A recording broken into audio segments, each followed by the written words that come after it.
Between this news about the strike and just blockbusters being generally very disappointing this summer, feel like I need to get away for a while.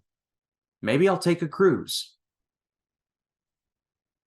I hope you all saw what I did there. At that point, even God's going, "Do you get it?"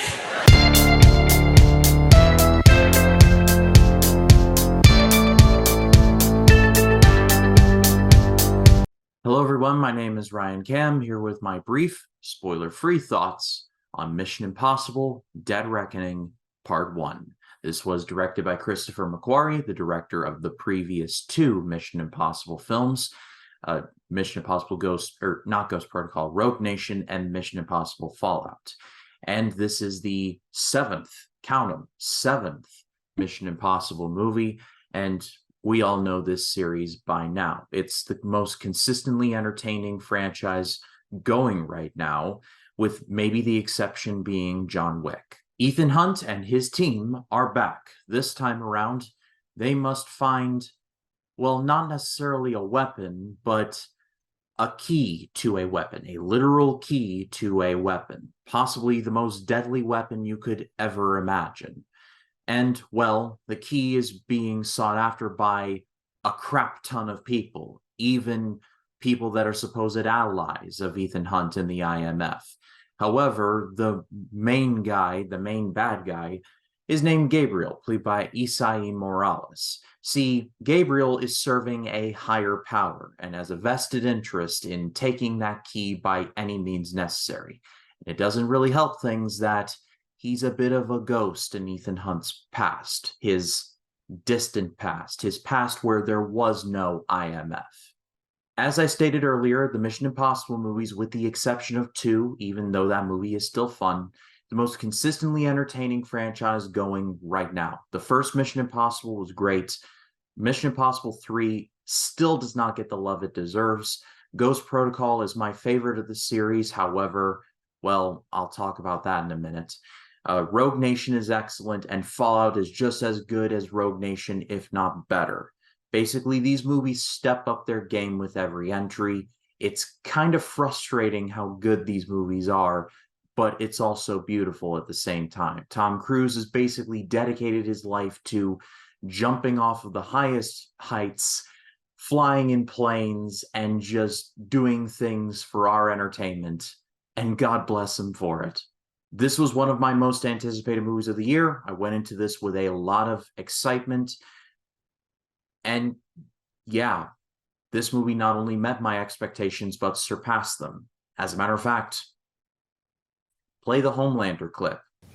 It was perfect. Perfect. Everything, down to the last minute details. Is that clip slightly hyperbolic? Ever so slightly.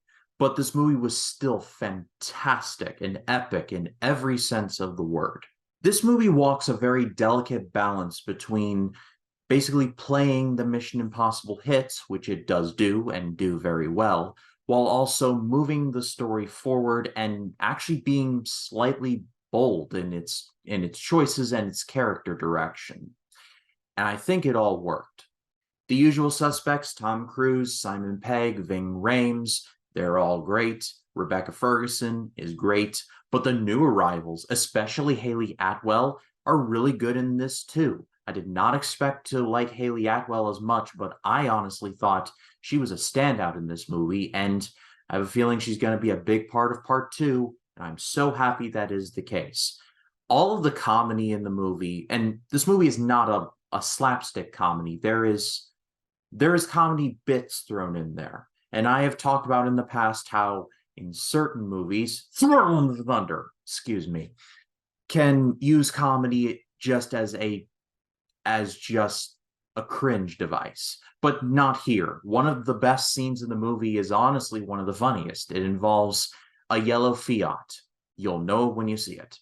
Hayley Atwell's character was more complex than I was anticipating, and it was a very pleasant surprise. And another standout to me personally was Isai Rodriguez as Gabriel. I've heard some people, like, in reviews say that he's kind of a bland villain or not as interesting.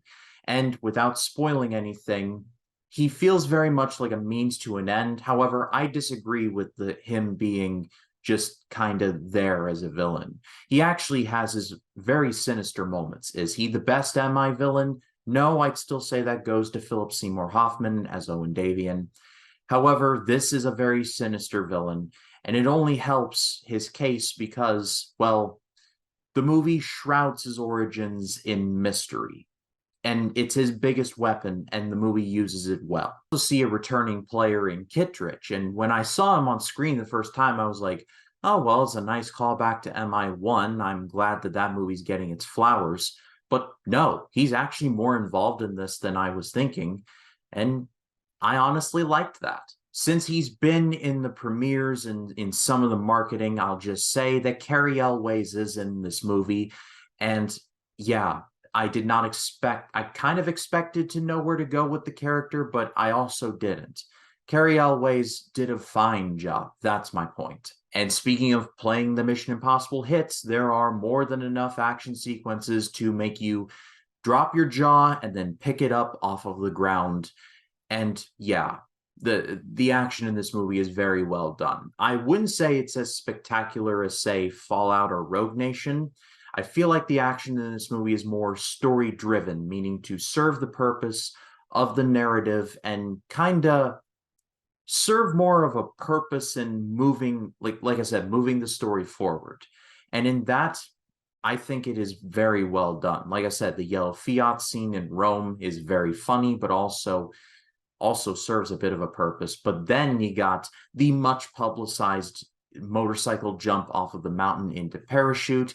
You got the entire train sequence at the end. Let's just say either Christopher McQuarrie or Tom Cruise has played Uncharted 2 more than once. And you got the Abu Dhabi airport scene. Basically, this movie is 2 hours and 43 minutes.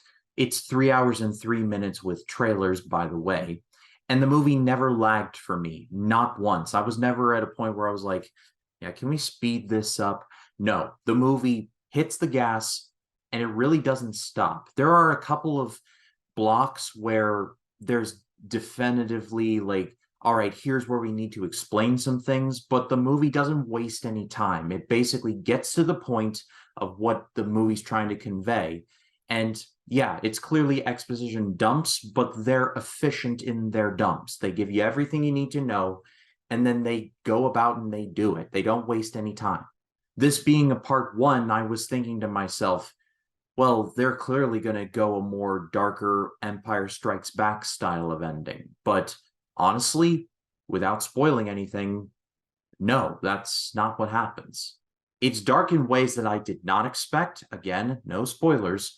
But it also leaves everyone in a very interesting and a good place.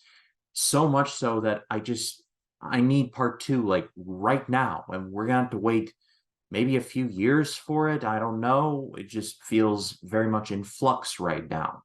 But the long story short is that this movie feels very satisfying, even if there wasn't a part two. And I feel like that is nothing but a big old W for Christopher McQuarrie et al. Obviously, this movie's getting an amazing grade. It is one of my favorite movies of the year so far. Is it better than John Wick Chapter 4?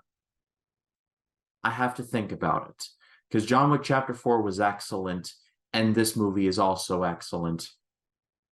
I'm really going to have to sit down and think on this one. I mean, I am sitting down now, but I'm going to have to really turn it over in my head and marinate on it. But yeah, this movie is just, it's an epic. It's an epic in just every sense. See this movie, like, immediately. But I pass it off to you. What did you think of the movie if you have seen it? Let me know in the comments. Love to read what you have to say. And if you like the video, please be sure to leave a like, subscribe to the channel, and click the bell to allow notifications so when a new video drops, you'll be the first to know about it. My name is Ryan Cam. I'll see you in the next one.